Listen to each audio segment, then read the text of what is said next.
Mirror's Eye de Dark Secret. Il y a des nuits où l'on regrette d'avoir voulu jouer les cobayes. J'avais accepté de passer une nuit enfermé dans un ascenseur pour une étude sur le stress et l'isolement, pensant que le pire serait l'ennui. Mais dès que les portes se sont refermées et que le moteur est tombé en panne, une étrange sensation de présence m'a effleuré la nuque, comme si l'espace exigu cachait plus que mon reflet dans le miroir. Restez jusqu'au bout, car ce que j'ai vu à minuit a changé ma façon de percevoir les endroits clos. Les premières heures ont été banales, je m'amusais à faire des vidéos, à dessiner sur la buée du miroir, à compter les craquements du métal autour de moi. Mais plus la nuit avançait, plus l'air devenait lourd, et chaque bruit, même mon souffle, semblait résonner trop fort.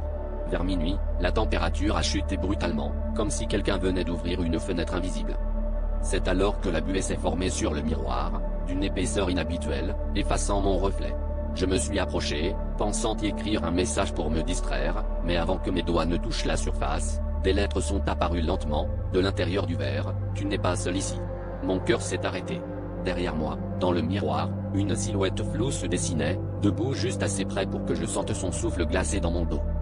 Paralysé, j'ai fermé les yeux une seconde, espérant une hallucination due au manque de sommeil. Mais lorsque je les ai rouverts, la silhouette avait disparu. Sauf que le message, lui, s'était gravé sur la paroi, visible même sans la buée. À l'extérieur, on m'a libéré au petit matin, mais depuis, chaque fois que je croise un miroir, je guette l'apparition de l'être inconnu, car parfois, elle me rappelle que l'ascenseur n'était que le début.